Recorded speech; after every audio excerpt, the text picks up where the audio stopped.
নমস্কার বন্ধুরা, কিউট মিটি ব্লগ ভিডিও চ্যানেলে তোমাদের সবাইকে স্বাগত জানাই। আশা করি তোমরা সবাই ভালো আছো, আমিও খুব ভালো আছি। তারপর দেখো, রেডি হয়ে বেরিয়ে গেছি। আজকে ভাইয়ের মানে যে ভাইটার বিয়ে হচ্ছিল দেওর, তো ওর আজকে রিসেপশন। তো সকালবেলা একদম ফ্রেশ ট্রেশ হয়ে যাচ্ছি, কারণ ভাত কাপড় দেবে। আর ওইদিকে দেখো মাও আসছে। তো আজকে ভাত কাপড় দেওয়া হবে, তার জন্য সকাল সকাল চলে আসছি দেখো রেডি হয়ে। তো এই যে গেট, বিয়ের গেটটা তোমাদের দেখালাম, খুব সুন্দর সাজিয়েছে দেখো ফুল দিয়ে, খুব সুন্দর লাগছিল প্যান্ডেলটা। ভেতরটা আর এইখানটা বউ বসবে সেই জায়গাটা তৈরি করেছে দেখো সাজিয়ে, কি সুন্দর। আর এই যে পর্ণা, ননদের মেয়ে হয়, আর ওই যে মা বসে, সবাই এখানে বসে, ওই বউ আছে ওখানে বসে, কারণ এখন ভাত কাপড় দেয়া হবে তার জন্য।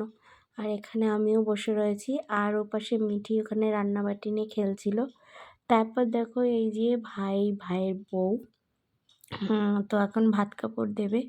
তো সেই রিচুয়ালগুলোই মানা হচ্ছিল, আর ক্যামেরাম্যান ফটোই।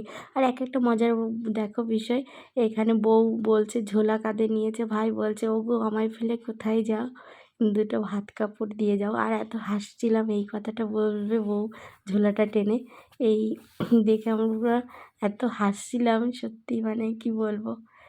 আর এই যে ভাত কাপড় দিচ্ছিল, ভাই বলছিল যেটা বলে যে তোমার সারা জীবনে ভাত কাপড়ের দায়িত্ব নিলাম, তো এই কথাটাই বলছিল। তো সেটাই হাসাহাসি হচ্ছিল। আর আমি পুরো কথাগুলো দিতে পারছি না, যেহেতু বাইরে মানে বক্স চলছিল, গান বাজছিল, কপিরাইট এসে যাবে, তার জন্য পরে আমি ভয়েস রেকর্ডিং করছিলাম। তারপর দেখো দুপুরে খাওয়া দাওয়া, এখানে বউ ঘি ভাত দিচ্ছিল, আর তো আমরা দুপুরে খাওয়া দাওয়া করছিলাম, এখানে মিটিকেও খাওয়াচ্ছিলাম। তারপর আমি খেয়ে আমরা তারপরে বাড়ি চলে এসেছিলাম বিকালবেলায়। আবার সন্ধ্যার সময় যাবো বলে দেখো এই যে আমাকে সাজানোর জন্য বলেছি, বাড়ির পাশে একজন আছে, রিম্পা ননদ হয়, তো ও আমাকে দেখো রেডি করে দিয়েছে। তো তা বলো কেমন লাগছে তোমরা কমেন্ট করে জানো। আর এই যে আমার ননদ, ওদেরও নিমন্ত্রণ ছিল, তো ওরাও এসছে, ওই যে ননদ আর ননদের বর, আমরা বেরিয়ে পড়েছি, যে দেখো চলে এসেছি। তো কেমন লাগছে তোমরা একটু বলো প্লিজ। আমি এত কষ্ট করে সাজলাম, যেহেতু আমার কিছু হয়নি, যে সাজিয়েছে তারই কষ্ট হয়েছে। তারপরে এই যে দেখো নতুন বউ, আর এই যে মা ওইদিকে দাঁড়ানো, আর এই যে নতুন বউ ফটোশ্যুটে ব্যস্ত। আর এই যে আমার মিঠি সোনা পকোড়া নিয়ে রেডি। তো দেখো ওকে কেমন লাগছে বলো তোমাদের, কিউট মিঠি। আর এই যে তারপরে আমরা সবাই ফটো তুলছিলাম, মিঠির পাপা, আমি, আর ওই ভাইয়ের বউ সবাই ছিল, তো এখানে ফটো তুলছিল। আর আমি একটু দিদিভাইকে বলছিলাম এই ফটো ভিডিও করে দিতে। আর এখানে এই যে এরা দুই বান্ধবী, আমার ননদ আর ওই ননদ। তো দেখো, আর এই যে মিঠি আর ঋষি দুজনা পকোড়া নিয়ে বউ যেখানে বসবে সেখানেই বসে পড়েছে খেতে। আর এই যে দেখো আমি একটু ভিডিও করছিলাম নিজের। তো তোমরা একটু কমেন্ট করে প্লিজ প্লিজ জানিও যে আমাকে কেমন লাগছে প্লিজ। তো হ্যাঁ, এত কষ্ট করে সাজা হলো। তারপর এখন এখানে ভিডিও করা হচ্ছিল, তারপর চলে গেলাম একটু কফি আর পকোড়া খাওয়ার জন্য, কফি স্টল। আর এই যে পকোড়া তো এখানে দিচ্ছিল, তো এটাই খাচ্ছিলাম। তারপরে আমার যাও চলে এসছে, এই যে দিদিভাইও চলে এসছে, ওর একটু পরে আসলো। আর এই যে আর এক দুই দেখো এখানে সবাই ব্যস্ত, এই যে মাটায় সবাই বসে রয়েছে, মা পিসি সবাই এখানে বসেছিল, গল্প করছিল, ভিডিও করছি। বলছে ভেবেছে আমি ফটো তুলছিলাম, কিন্তু আমি পরে বললাম ভিডিও করছিলাম। এই যে দিদিভাইরা এখানে দাঁড়িয়েছে, ওরাও কত সুন্দর সেজেছে দেখো। বিয়েবাড়িতে অনেক লোকজন ছিল, আর এই যে তজু, অজু, মিঠি, মিষ্টি সবাই ছিল, আর আমার ননদও ছিল, ওই যে জেঠিমাও ছিল। সবাই খুব দারুণ মজা করছিলাম দেখো, চারিদিকে মানে জমজম করছিল, তার মধ্যে দিয়ে আমি আবার টুকটুক করে একটু ভিডিও করছিলাম এই যে দিদিভাইয়ের সঙ্গেও। আর এই যে পর্ণা ননদের মেয়ে, তো ওকে বললাম মা আয়া একটু ভিডিও করে নিই, তো বলছে ঠিক আছে মিমি। আর এই যে মায়ের সঙ্গে বসেও আমি ফটো তুলছিলাম।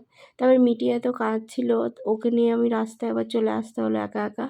তারপরে এসে দেখি ও নাচ করবে, ওখানে গান চলছিল, আর ওখানে বাজি ফোটানো হচ্ছিল, ওটাই দেখছিল। তো এখানে অনেকক্ষণ দাঁড়িয়েই ছিলাম, আর ও খুব মজা পাচ্ছিল। আর রাস্তার উপরে বেশিক্ষণ দাঁড়ানো যাচ্ছিল না, যেহেতু হাই রোডের উপরে, তো এখানে অনেক বাজি ফোটাচ্ছিল, আর ও ওটাই দেখছিল।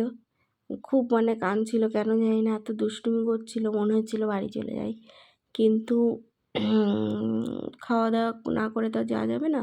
আর দেখো বাজিটা ফুটেছিল, কি ভালো লাগছিল দেখতে। আর এইখানে পর্ণাও বাজি ফোটাচ্ছিল, আর এই বাজিটা তো দারুণ লাগছিল, সত্যি কথা। তারপরে দেখো চলে এসেছি, মিঠি ওর পাপার কোলে রয়েছে। মা বলছে তোরা বসে যা, তা ওদিকে আবার ফাঁকা হয়নি। আর এই যে মিঠির পাপা, আর এদিকে দিদিভাই তোজো অজু বসেছিল, আর এদিকে ননদ, মিষ্টি, ঋষি সবাই বসেছিলাম আমরা বারান্দাতে। তো বারান্দায় বসে গল্প করছিলাম এখানে। এরপরে আমরা খেতে বসবো, সেটাই তার জন্যই বসেছিলাম সবাই এখানে। মিঠির পাপা, আমার ননদের বর, সবাই ছিলাম এখানে বসে গল্প করছিলাম। দেখো সবাই মিলে কত। আর এদিকে দিদিভাই খাচ্ছিল, যেহেতু দিদিভাই মাংস খায় না, তার জন্য দিদিভাই আলাদাই টেবিলে খাচ্ছিল। আর এখানে দেখো তত্ত্ব দিয়েছে, তো আমি সেটাই এই দেখা তো বর বউ মানে পাঠিয়েছে, সেটাও দেখাচ্ছিলাম। আর অনেক তত্ত্ব এসছে মেয়ের বাড়ির থেকে, তো সেই তত্ত্বগুলোই দেখছিলাম। দেখো অনেক অনেক অনেক কিছু পাঠিয়েছে, সব কিছু করে দেখানো হলো না। তারপরে চলে আসলাম ঘরে। খাটটা কেমন সাজিয়েছে, নর্মালি খাটটা সাজিয়েছে। তো আমরা সেটাই বলছিলাম যে এত নর্মালি করে কেন ঘরটা সাজানো হয়েছে, এটা তো আমরাও পারতাম। লোক অ্যাকচুয়ালি যারা সাজিয়েছে তাদের টাইম ছিল না, তার জন্য নর্মালি সাজিয়েছে। আর আমি এদিকে দিদিভাইকে বলছি, দিদিভাই একটু ক্যামেরাটা ধরো, আমি একটু ভিডিও করে দাও, কারণ আমার তো ক্যামেরা ধরার কেউই নেই। নিজে যেটুকু পারি সেটুকু দিয়েই তোমাদের ব্লগ বানিয়ে সেটাই তোমাদের দেখাই, কারণ ক্যামেরা ধরার সত্যি আমার কেউ নেই। তারপর দিদিভাই আবার আইসক্রিম খাচ্ছিল, তো আইসক্রিম দেখাচ্ছিল তো লজ্জা পেয়ে গেছে ভিডিও করছিলাম বলে। তারপরে এইদিকে মিঠি, অজু আর ঋষি তিনজনা খেলছিল।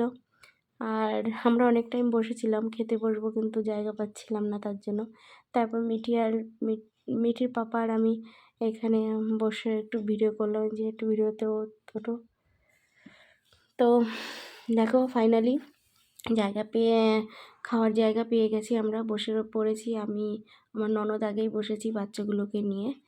আর এই যে মিঠি মিষ্টি এক জায়গায় বসেছে, এরা দুটো। আর মিঠি তো মিষ্টির পাশে ছাড়া বসবে না, তাই বসেছিল। আর অনেকটা রাতও হয়ে গেছে, খেয়ে দিয়েই বাড়ি চলে যাব। তারপর বউ এসেছিলো এখানে, তো আমরা দেখো এখানে খাচ্ছিলাম, চিকেন দিয়ে খাচ্ছিলাম আমি। আর মিঠি ওখানে, ওকেও চিকেন দিয়েছিলাম। তো যেহেতু ঝাল খায় না, তার জন্য মাংসটা আমি ধুয়ে দিয়েছিলাম। তারপর দেখো বাড়ি চলে এসেছি, এখন এগুলো আমার সব এক এক করে খুলতে হবে, তো অনেকটা টাইম লাগবে। তো চলো আজকের মতো ব্লগটা এখানে শেষ করছি। সবাই ভালো থেকো, সুস্থ থেকো, টাটা।